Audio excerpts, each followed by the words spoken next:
Le film s'ouvre dans un laboratoire où un rat est accidentellement piégé dans une cage. Là, il renifle quelque chose et essaie d'enquêter quand soudain une force invisible le déchire en morceaux et le consomme. Oh mon Dieu! Était-ce Morbius? Pendant ce temps, notre personnage principal, un scientifique nommé Sébastien, travaille sur une formule chimique sur son ordinateur. Mais malheureusement, sa simulation échoue. Cependant, après s'être adressé à sa belle voisine, il a une idée, et retravaille la formule, la rendant cette fois stable.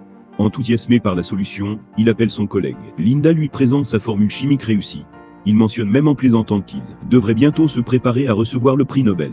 Après avoir raccroché, Linda réveille un autre homme, Matthew, qui travaille également dans le même laboratoire.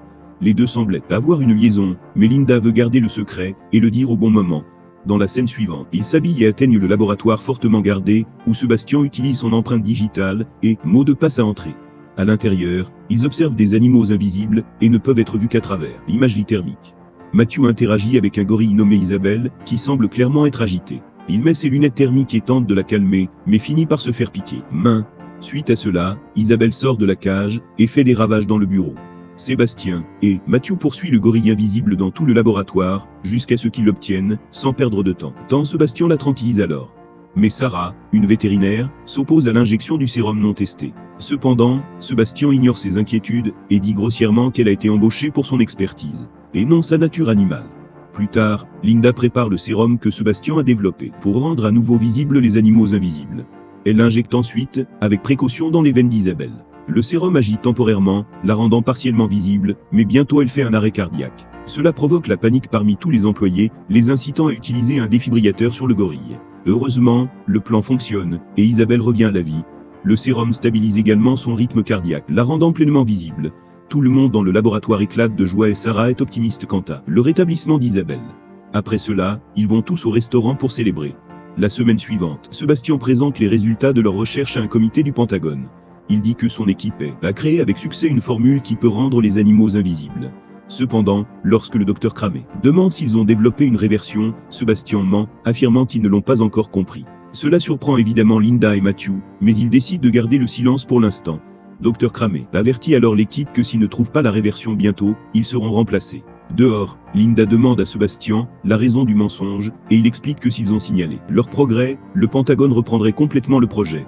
Il révèle également son idée à procéder à des essais humains non autorisés pour changer le monde et potentiellement gagner le prix Nobel. Cela concerne Matthew, car il craint les conséquences, mais Sébastien rejette ses inquiétudes. Plus tard, Sébastien informe son équipe du plan risqué, et Sarah n'arrive pas à croire qu'une telle expérience dangereuse a obtenu l'approbation du comité. Cependant, Sébastien est déterminé à continuer, peu importe ce qu'il arrive.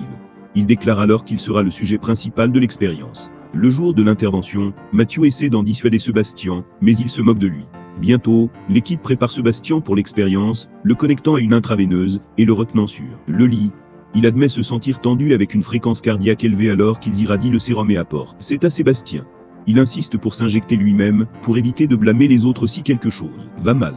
Après l'injection, tout le monde guette anxieusement les résultats, mais il n'y a pas d'effet immédiat. Changement dans le corps de Sébastien.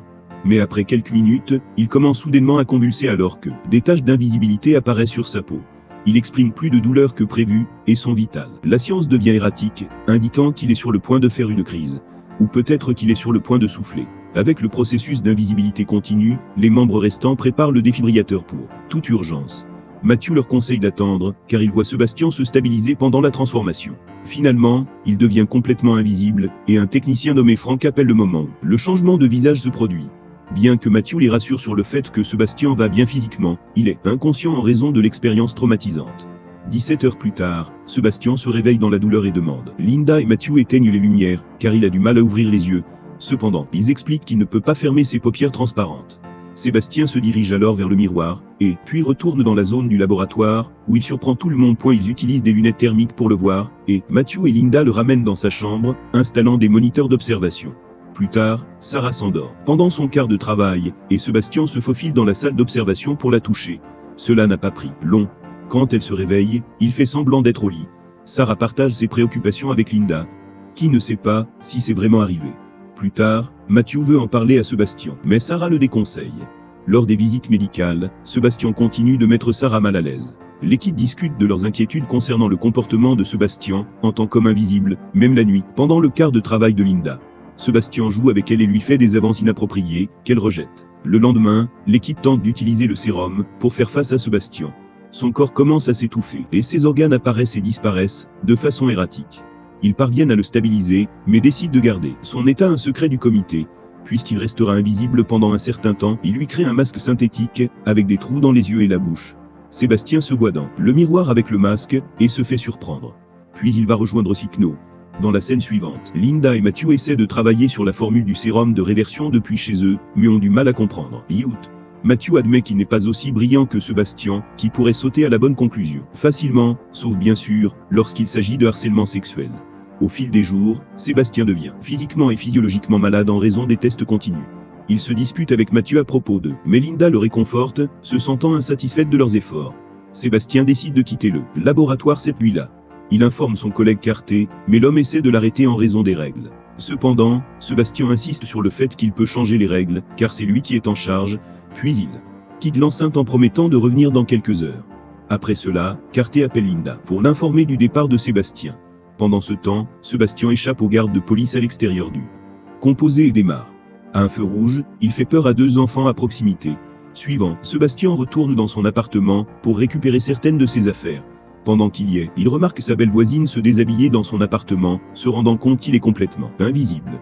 Une mauvaise idée vient à l'esprit de Sébastien. Il enlève son masque et se faufile à l'intérieur du l'appartement du voisin. Puis il la fixe pendant un moment avant de l'agresser de manière inappropriée. Quelques instants plus tard, Linda arrive à l'appartement de Sébastien, trouve son masque et se rend compte qu'il a été là. Au laboratoire, l'équipe se prépare à le retrouver, discutant de la nécessité de maintenir son état, un secret du monde extérieur. De façon inattendue, Sébastien retourne au laboratoire, affirmant qu'il est allé à son appartement pour prendre quelques affaires. Linda le confronte à propos de ce qu'elle a vu, et Matthew remet en question sa décision de sortir en public. En réponse, Sébastien affirme son autorité en tant que chef de projet et défend ses actions. Lorsqu'il commence à devenir agressif, Linda menace de le signaler au comité. S'il quitte à nouveau le laboratoire le lendemain, Matthew pense qu'il a trouvé une solution et l'explique à l'équipe. Mais la simulation tombe en panne à 95%. Cela fait, Sébastien est très en colère et il sort en trompe de la pièce. Plus tard, il manipule la caméra de sécurité pour donner l'impression qu'il est dans le laboratoire. Il se rend ensuite à l'appartement de Linda pour l'espionner. Mais en même temps, Matthew y arrive. Sébastien est furieux de ce qu'il voit. Alors, il casse la vitre. Linda soupçonne immédiatement qu'il s'agit de Sébastien, alors elle appelle le laboratoire pour vérifier les caméras. Cependant, les caméras truquées montrent qu'il est toujours dans son lit. Pendant ce temps, un Sébastien dérangé arrive au laboratoire et tue brutalement un chien. Pourquoi ? Le lendemain, quand Sarah entre dans l'animal département pour leur donner de la nourriture, elle découvre le chien mort et affronte Sébastien. Cependant, il nie avec désinvolture toute implication. La caméra de sécurité le montre également au lit toute la nuit, mais Linda est certain que Sébastien l'a trafiqué. Elle appelle ensuite tout le monde au laboratoire, et ils collectivement décident d'informer leurs aînés de la situation. À leur insu, Sébastien se tient dehors, écoutant leurs plans. Dans la scène suivante, Linda et Matthew arrivent chez leur docteur senior. La maison de Cramé est tout lui révélé. L'homme devient furieux contre les expériences non autorisées, mais accepte d'appeler les personnes nécessaires pour agir. À leur insu, un Sébastien invisible observe tout de l'extérieur. Après le départ de Linda et Matthew, le docteur Cramé essaie de passer l'appel, mais la ligne téléphonique semble être coupée. Puis, sorti de nulle part, Sébastien apparaît, traîne Cramé à la piscine et le noie sans pitié dans l'eau.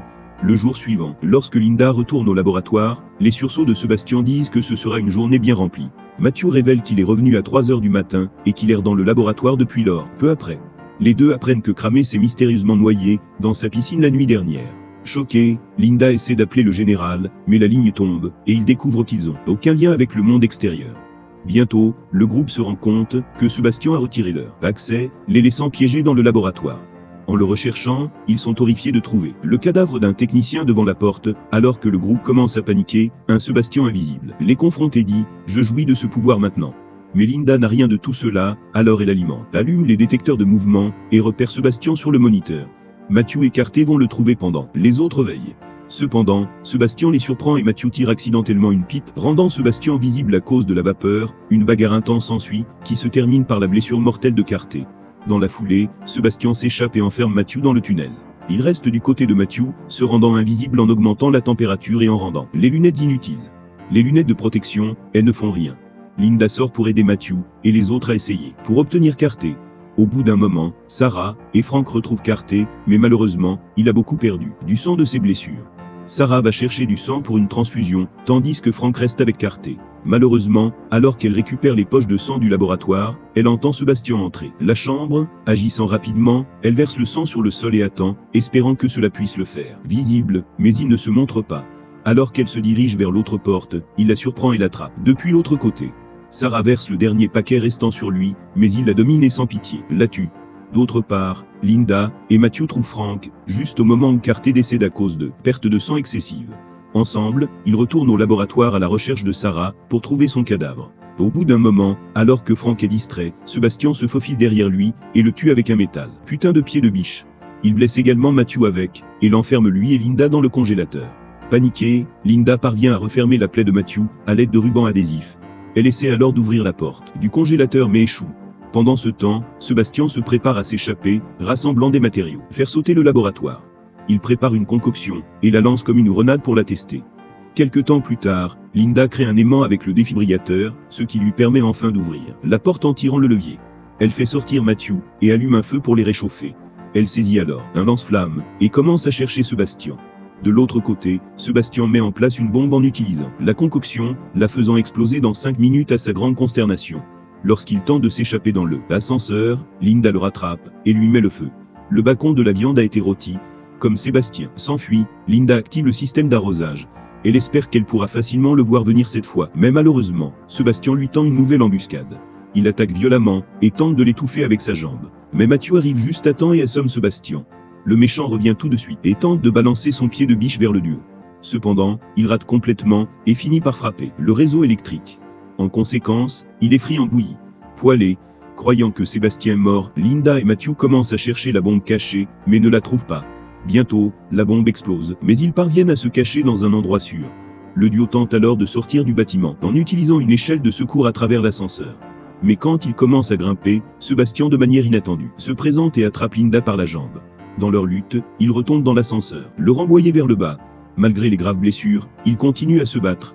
Puis tout d'un coup, le pervers Sébastien l'embrasse. Profitant de cette distraction, Linda attrape le câble, et libère l'ascenseur. À cause de cela, Sébastien tombe dans le feu, tandis que Linda grimpe jusqu'à la sécurité. Le film se termine avec Linda et Matthew se réunissant et sortant de le bâtiment vivant. Abonnez-vous pour plus de vidéos comme celle-ci, activez les notifications, et laissez un commentaire pour aider le canal. Merci d'avoir regardé.